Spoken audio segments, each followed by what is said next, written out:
नमस्कार दोस्तों, मैं हरीश जोशी आपका स्वागत करता हूं अपने रूफटॉप ऑर्गेनिक गार्डन में। मेरा गार्डन नहीं है, आजकल तो जंगल बना हुआ है दोस्तों। तो मैं रेदर ये कहूँगा, आपका स्वागत करता हूं मैं अपने जंगल में। जी हां, आप जंगल देख रहे हैं पीछे, क्योंकि मेरे चारों ओर बेल फैल चुकी है। तोरी, घिया, करेला, सब चीज़ों की, इवन कद्दू की भी बेल फैल चुकी है। प्लांट्स बड़े बड़े हो रहे हैं, खूब हरे पत्ते हो रहे हैं, सब बारिश को एंजॉय कर रहे हैं। शायद आप लोगों के भी गार्डन का कुछ ये हाल होगा। तो दोस्तों, आगे बढ़ने से पहले मैं आपसे निवेदन करूँगा कि वीडियो को लाइक करना अगर पसंद आए तो दोस्तों, अगर पसंद आए तो, और नए हैं तो हमारे साथ जुड़ जाइए। लेकिन जितना भी आपको इन्फॉर्मेशन दूंगा आपके बहुत काम की है। आपको कैसी मिट्टी बनानी है, क्या करना है, सारी डिटेल में बात करेंगे, लेकिन बहुत ज़्यादा लंबी नहीं होगी। तो आइए आगे बढ़ते हैं। जी हाँ, हम बात कर रहे हैं करेले की। करेला हम सब उगाना चाहते हैं और उगाना भी चाहिए दोस्तों, हेल्थ के लिए बहुत बेनिफिशियल होता है। तो हमें इसका अगर ऑर्गेनिक रूप से करेला खाने के लिए मिल जाए तो उसकी बात ही क्या है। अगर अभी तक आपने करेले की बेल नहीं लगा रखी है ना, तो अभी भी आप लगा सकते हैं। जल्दी से बीज लाइए और एक 2-4 दिन के अंदर इनको लगा दें, क्योंकि इसमें जो फ्रूटिंग होती है वो लगभग 60-70 दिन से स्टार्ट हो जाती है और 1.5-2 महीना रहती है। तो अभी ये अगर आप लगाएंगे तो ये नवंबर एंड तक आपका चलेगा, यानी कि दिसंबर से पहले जब ठंड आएगी तब तक आप इसको करेला आराम से आप ले सकते हैं। और अगर आपके वहाँ ठंड नहीं आती है तो फिर तो और भी बढ़िया है दोस्तों, और भी आप इसको आगे भी ले जा सकते हैं। तो किसी भी मौसम में करेले को उगाया जा सकता है। करेले को आप बार बार रिपीट करें, साल में आप 3 बार इसको लगा सकते हैं। मैं तो इवन ये कहूँगा, जैसे अभी ये आप लगा रहे हैं, हम इसको मई जून के अंदर लगाते हैं, इसको हम दोस्तों उसके बाद लगाते हैं फरवरी के अंदर। तो हमेशा करेला हमारे को बहुत बेनिफिट देता है। तो आइए दोस्तों, सबसे पहले इसके लिए बात करेंगे कि आपको करेले के लिए क्या करना है। देखिए, करेले के लिए हमेशा घर का जो करेला आता है ना, उसके सीड्स को बिल्कुल इस्तेमाल न करें। वो अगर आप उसके सीड्स को इस्तेमाल करेंगे, करेले आएंगे लेकिन बहुत छोटे छोटे साइज़ आएंगे, आपको बहुत अच्छा रिज़ल्ट नहीं मिलेगा। हाइब्रिड या देसी, अगर आप स्टार्टिंग कर रहे हैं तो आप हाइब्रिड से स्टार्ट कीजिए। अगर आप एक्सपर्ट हैं और थोड़ा सा अगर गार्डनिंग की ट्रिक्स को जानते हैं तो फिर देसी पर आइए। स्टार्टिंग में हाइब्रिड इसलिए कह रहा हूँ क्योंकि आप देसी लगाएंगे, इसकी बेलें लंबी लंबी जाती है, थोड़ा समय लेती है, और इस वक्त अब आप अगर लगाने जा रहे हैं तो अगर आपके लिए हाइब्रिड रहेगा। हाइब्रिड बहुत जल्दी आपको फल दे देगा, 40 दिन के अंदर ही आपको इसके रिज़ल्ट मिलने स्टार्ट हो जाएंगे। उगाना बहुत आसान है। मिट्टी की बात करें तो दोस्तों, मिट्टी में आपने कुछ नहीं करना, अपनी गार्डन सॉइल लीजिए, 50% लीजिए आप। उसमें अपनी गोबर की खाद अगर पुरानी अच्छी है और वर्मी कंपोस्ट है तो 30 से 40% उसको लीजिए। थोड़ा सा उसमें बोन मील ऐड कर दीजिए या रॉक फॉस्फोरस ऐड कर दें। कैल्शियम के लिए, इन सब चीज़ों के लिए बहुत ज़रूरी है। कैल्शियम के लिए आप दूसरी चीज़ें भी दे सकते हैं, छाछ वगैरह भी दे सकते हैं, जिससे कि फ्रूट का साइज़ बहुत अच्छा आएगा। करेला हो या घिया, तोरी, ये मैंने आपको बता रखा है। इस टाइम पर आप इनको अगर जाल देंगे ना, तो जाल के अंदर ये बहुत अच्छे ग्रो होते हैं।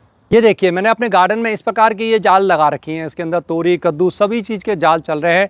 आप भी इस प्रकार के जाल को ला सकते हैं। ये बहुत महंगे नहीं होते हैं, लेकिन हाँ, इनकी लाइफ बड़ी अच्छी है क्योंकि ये नायलॉन से बने हुए हैं। आपके गार्डन को किसी प्रकार से नुकसान नहीं देंगे, बहुत जल्दी ख़राब नहीं होते हैं। आप इस प्रकार से इनमें लगा देते हैं और फिर करेले के ऊपर से बेल को इसको फैला देते हैं, जैसे मेरी फैल रही है। तो आप देखिए, आपको इस प्रकार से इसके रिज़ल्ट मिलेंगे। ये देखिए, बहुत शानदार रिज़ल्ट इसमें मिल रहे हैं। हम तोड़ते भी रह रहे हैं बीच बीच में, इसमें फ्लावरिंग हो रही है, बेल अभी चल रही है, आगे भी चल रही है। बारिशें बहुत ज़्यादा है इसलिए बेल अभी बढ़ती जा रही है दोस्तों, और लेकिन साथ साथ में करेले भी हमें बहुत अच्छे मिल रहे हैं। तो इस प्रकार से आप करेले के लिए ये इस प्रकार की जाल ज़रूर लगाइए। तो मिट्टी मैंने आपको बता दी, जाल। अब आता है दोस्तों कि इसको हम कितने बड़े कंटेनर में लगाएं। अगर आप करेला चाहते हैं कि आप अच्छी तरह से उगा पाएँ और आपको अच्छे रिज़ल्ट मिले, तो कम से कम 15 बाई 15 इंची का ग्रो बैग लीजिए, या उससे ऊपर जितने भी आप लेंगे उसमें 2-2, 3-3 प्लांट ले लीजिए। अगर आपकी 5 या 6 लोगों की फैमिली है या 4-5 लोगों की फैमिली है तो आपके लिए 3 से 4 प्लांट बहुत सफिशिएंट होंगे, जिसमें आप हफ्ते में 2 बार आप हार्वेस्टिंग कर सकते हैं और 2 बार करेले की सब्ज़ी को खा सकते हैं। दोस्तों, एक चीज़ का ये ध्यान रखिए कि करेला स्टार्टिंग में उगने में थोड़ा सा देरी लगाता है। तो अब आपको इस बरसात के मौसम में इसको भिगाने की आवश्यकता बिल्कुल नहीं है। बस अपनी मिट्टी और थोड़ा सा उसमें अच्छी तरह से आप रेत मिलाते हुए, जहाँ आप कंटेनर है डायरेक्ट उसमें सीड्स को लगा दें और उसमें थोड़ा सा रेत ज़रूर मिला लीजिए, अगर आपकी मिट्टी ज़्यादा भुरभुरी नहीं है तो। नहीं तो जो मैंने आपको बताया खाद, सिंपल उसको यूज़ कीजिए। उसमें 3-4 करेले के बीज लगा दीजिए, 1-2 तो हो ही जाएंगे। हो सकता है 1-2 सीड खराब हों। हाइब्रिड थोड़ा सा केमिकली ट्रीटेड होते हैं तो उनके उगने के चांसेस ज़्यादा होते हैं। देसी बीज कई बार ख़राब हो जाते हैं। अब आप उनको भिगाना नहीं है क्योंकि बारिशें इतनी अच्छी चल रही है, आराम से हर सीड्स आपका बिल्कुल ईजिली हो जाएगा दोस्तों। तो दोस्तों, उसको लगाने के बाद आपने 30 दिन तक उसमें कोई भी खाद नहीं देनी है, इस चीज़ का ध्यान रखें। 30 डेज़ तक कोई भी किसी भी प्रकार की ना लिक्विड फर्टिलाइज़र ना कुछ, बस उसको बढ़ने दीजिए। उसको धीरे धीरे उसको लगाइए। और उसको अगर आपके पास इस प्रकार का कुछ साधन नहीं है जैसे आप ये लगा सकते हैं, तो दूसरा उपाय भी होता है, ये मैं आपको दिखाता हूँ। तो ये देखिए, ये मेरा इस प्रकार के कंटेनर में लगाया है, थर्माकोल के अंदर ये लगा हुई बेल है। और ये देखिए, अब यहाँ पर मेरे पास जाल नहीं है दोस्तों। अब मैंने इसको क्या किया हुआ है, इस प्रकार से डंडियों का सपोर्ट देते हुए इसको धीरे धीरे ऊपर उठाया और ऊपर को उठते हुए चली गई। ये जो तोरी के साथ पूरी तरह से मिक्सअप हो गई है, लेकिन आप देख रहे हैं इसके अंदर, ये देखिए इस प्रकार के रिजल्ट हमें मिल रहे हैं। देखिए बहुत सुंदर छोटी छोटी इस प्रकार के करेले हमारे को मिल रहे हैं। इनकी आज हम हार्वेस्टिंग भी करने वाले हैं। तो अभी आप देखिए मैंने इनको क्या किया है, इस जाल के साथ ही इनको छोड़ दिया है। मुझे नहीं पता, यहाँ पर तोरी भी हो गई है, यहाँ पर दोस्तों ये हमारी कद्दू की बेल जा रही है ऊपर से, और साथ में हमारी ये जा रही है, देखिए ये हमारी खीरा की बेल है। तो बहुत सारी चीज़ें इसमें हो गई है। ये मेरे देखिए वेस्टेज था अभी फ़िलहाल, और मैंने इसको ये क्या किया हुआ है, यहाँ पर इसके साथ लगा दिया है, इसको सपोर्ट दे दिया। अदरवाइज़ ये क्या झुक के नीचे आ रहा था, हमें आने जाने में परेशानी हो रही थी, और थोड़ा सा ऊपर को उठ गया तो करेलों को भी हमारे को इससे सपोर्ट मिल गया। तो दोस्तों इस प्रकार से आप करेले को ईजिली अपने घर पर उगा सकते हैं, कुछ ज़्यादा नहीं करना। तो हम बात कर रहे थे 30 दिन तक इसको आपने कोई भी फर्टिलाइज़र नहीं देना है। 30 दिन के बाद जो सबसे पहला फर्टिलाइज़र आप इसको देंगे वो देंगे दोस्तों सरसों की खली का। सरसों की खली 10 से 12 दिन चल जाती है, तो आप आराम से कोशिश करिए, 6 से 7 दिन में ये तैयार होती है। जब सरसों की खली का आप बना लेंगे, थोड़ा सा उसमें गुड़ डाल दें, हल्का सा गुड़ डाल दीजिए, थोड़ा सा बैड स्मेल देगा, लेकिन उसको रोज़ थोड़ा थोड़ा घुमाते रहिए तो बहुत जल्दी फर्मेंटेशन हो जाएगी। तो 5 से 7 दिन लगेंगे या 7 से 14 दिन इसको लगते हैं।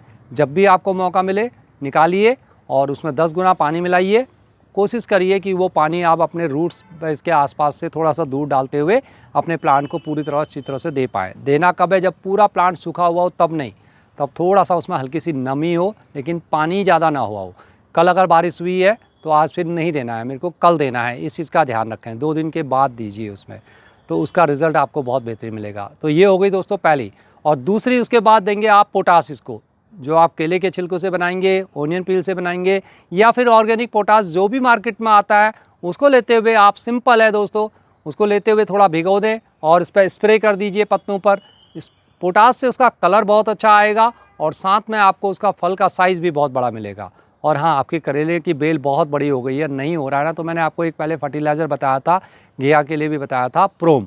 जी हाँ, डीएपी का काम करता है। ये डीएपी हमें नहीं यूज़ करना है, केमिकल यूज़ करते हुए तो फिर फ़ायदा क्या हुआ, घर से और बाहर से कोई मतलब ही नहीं है दोस्तों।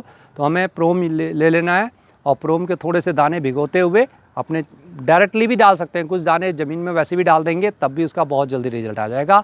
आप देखेंगे 10 से 15 दिन में आपको रिजल्ट मिल जाएगा। लेकिन अगर आप स्प्रे करेंगे, आपने 10-12 दाने लिए, 1 लीटर पानी में 10-12 दाने बहुत हैं, उनको भिगो लिया, अच्छी तरह से मैश करते हुए अपनी स्प्रे बोतल में डाल दीजिए, छान कर डालना, और उसका शाम के वक्त स्प्रे कर दीजिए। 7 दिन बाद उस स्प्रे को रिपीट कीजिए।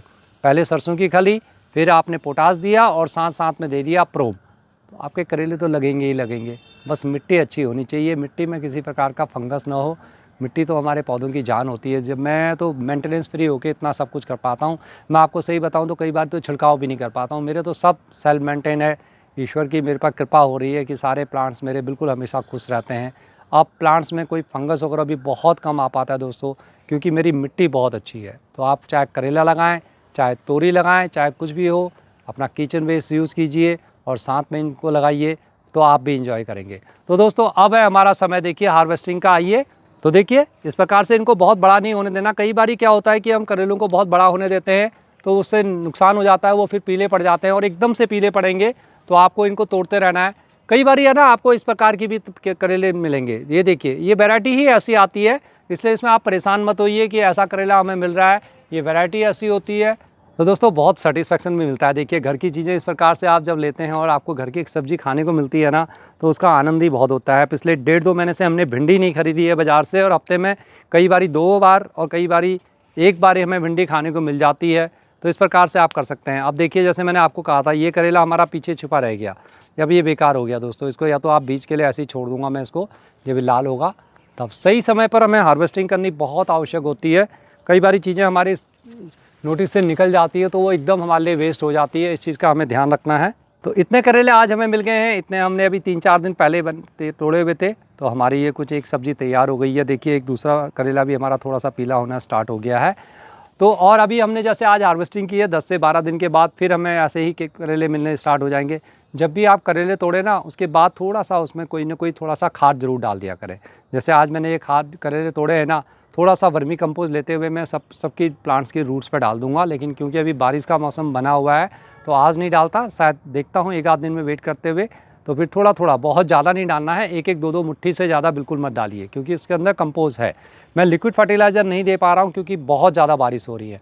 और बहुत ज़्यादा बारिश होने का एक नुकसान ये हो रहा है कि हमारी फ्रूटिंग बहुत ज़्यादा नहीं हो रही है, लेकिन बेल हमारी बढ़ती जा रही है।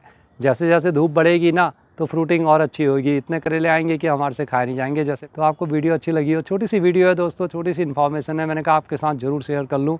अगर अच्छी लगी हो तो लाइक करके जाइए और आप कमेंट में लिखिए कि आप क्या क्या उगा रहे हैं, क्या आपने करेले उगाए हैं।